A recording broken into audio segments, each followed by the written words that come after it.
So we're almost there. The 2022 season is just a couple of rounds away from wrapping up in Abu Dhabi.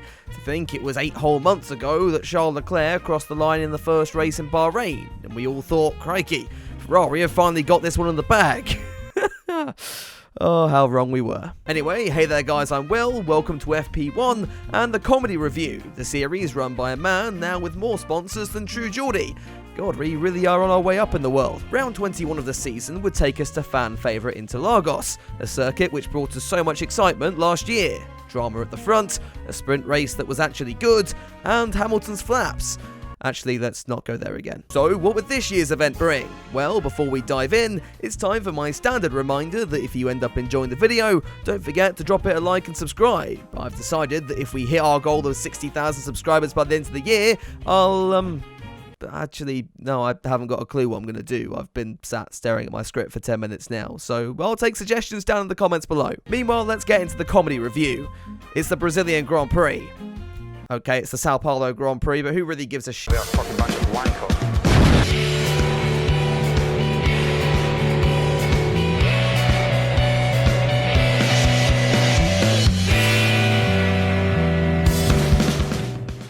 With the season winding down, there wasn't a whole lot in the news this week. The biggest story was probably surrounding Pierre Gasly and how he's on the verge of a one-race ban. Pierre, funnily enough, doesn't think it's particularly fair, and while I'll admit his penalty for racing the FIA recovery vehicle in Japan was a little harsh, he has had a bit of a fetish this year for killing Aston Martins. He punted off Stroll in Spain before evening out the score by wiping out Vettel in Austria. At the same race, he would also try out the Zhou Guan Yu experience, then of course you've got Stroll Wars 2 Attack of the Pierre only a few weeks ago in Mexico. It just seems like Gasly loves a controversy. Another reason he'll fit so nicely into Alpine then. In other news, there was a scare for Lando Norris fans, who needed an extra dose of milk in the Teletubbies when it looked like their sex icon might not start the race to begin with. Nick de Vries was called up because apparently no one else wants to drive an F1 car this year, though Lando was eventually ruled fit to race in FP1 on Friday. Perhaps he should have stayed in bed though, pissing off his old friend and teammate Carlos Sainz when he tried replicating Daniel Ricciardo's pace down the back straight. Lance Stroll was pissing off the other Ferrari, going too slowly at the second to last corner, though in his defence this was probably quite quick for Lance Stroll. The Canadian was later adamant there was a problem with his Aston Martin. And on that, I would agree. We'll return to Stroll's antics later on, but at the end of FP1, it was Sergio Perez fastest for Red Bull, as the team looks set to dominate yet another weekend in 2022. Coming into qualifying then, and many were expecting a front row lockout from the Milton Keynes-based squad, but as it turned out, one team looked set to stand in their way. And so we'll cover the quali hour in the only way I feel fit, because it's time for an extended version of Haas Watch.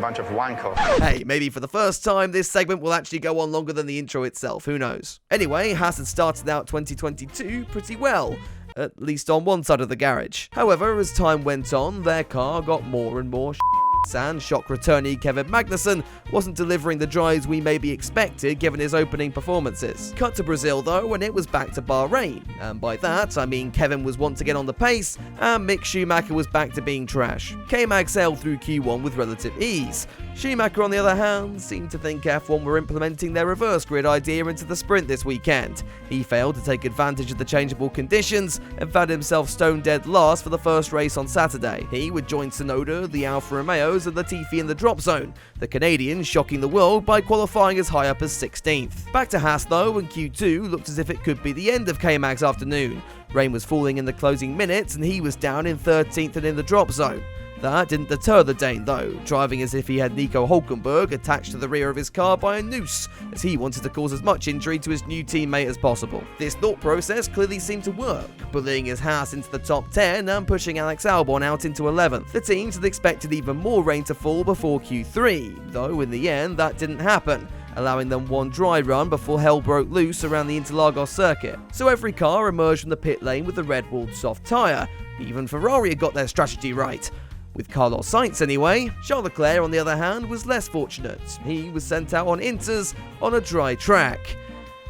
What are you going to do at this stage, honestly? The weather would give the Scuderia one last chance, holding off long enough for Leclerc to pit after one lap and still have time to get onto the... Have they just put another set of Inters on the car? What is f***ing wrong with you? While Ferrari went on to do more Ferrari things, Haas were on the other end of the spectrum. Magnussen's opening lap went P1, and then George Russell ran into the gravel at turn 4 before getting out of the gravel, before beaching himself again. I'm guessing that was the white line's fault. The session was red flagged, and then came the rain, along with the realization that Kevin Magnussen had just got pole position in a Haas.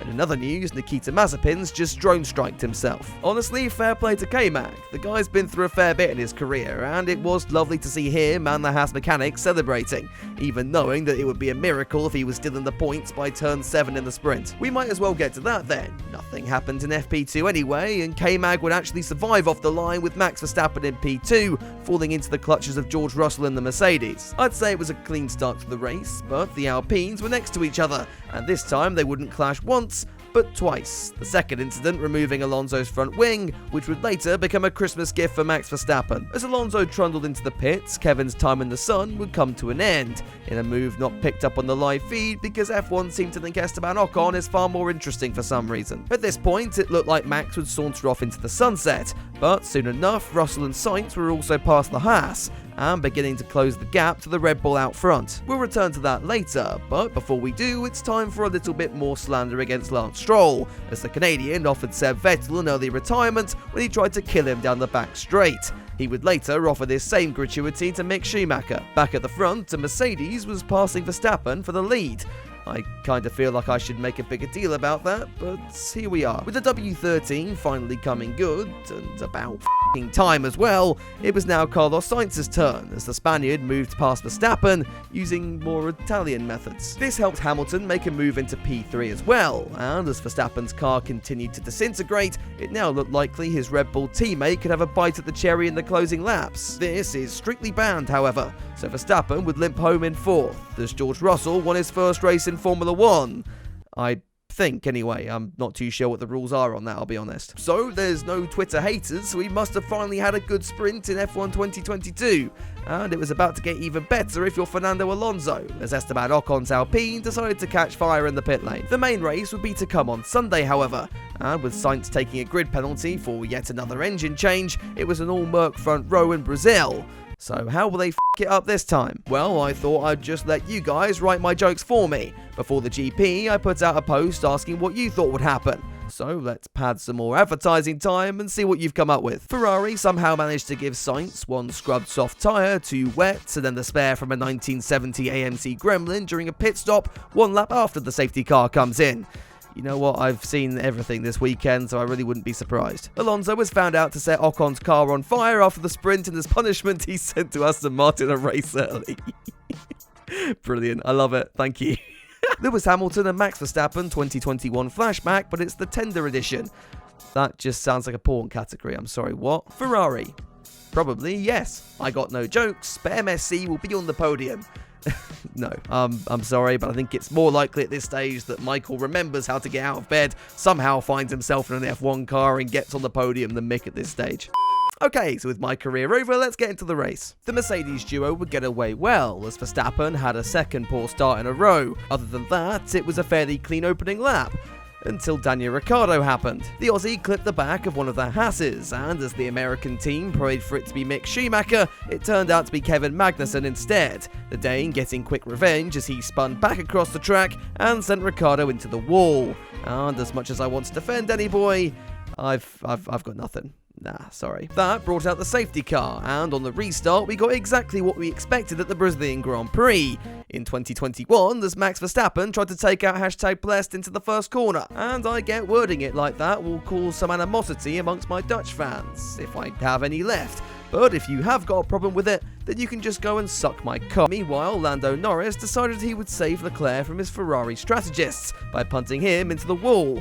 Clearly God had other plans as the car was able to continue. The other Ferrari of Carlos Sainz didn't have a McLaren to take him out, so tried to remove himself from the race. Unfortunately, Ferrari noticed the tear off in his brake duct and prolonged his suffering a little while longer. At this point, the race finally settled down, and it was time for a few pit stops. Perez and Russell were first to box, followed by Hamilton 5 laps later.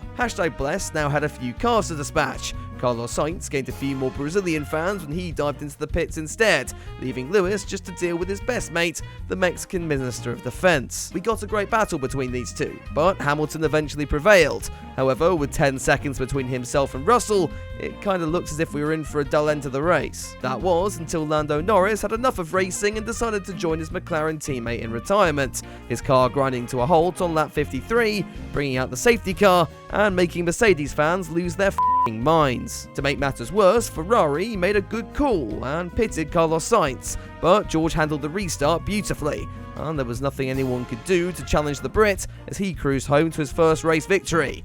Yeah, definitely got it this time. As exciting as all that was, all the drama was happening behind, with Leclerc and Verstappen still battling back into the top 10. Max was gifted the place thanks to his teammates, on the agreement that he would hand it back were he not able to get past the Alpine of Fernando Alonso ahead.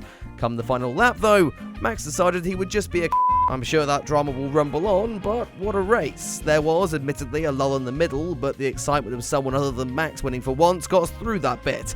Look, I'm a Daniel Ricciardo fan, and even I'm happy with this one. We've got one more race to go now, and thank the Lord, Twitter's f***ed as it's going to be a bit of a crazy one given what happened last year. But for now, if you enjoyed the video, be sure to drop it a like and get subscribed for more. A huge thank you also goes out to my patrons, and if you want to help support me and the channel, the links to all of that, along with my other socials, are down in the description below. But for now, that's all from me, so I'll see you soon with another video, but until then, have a good one.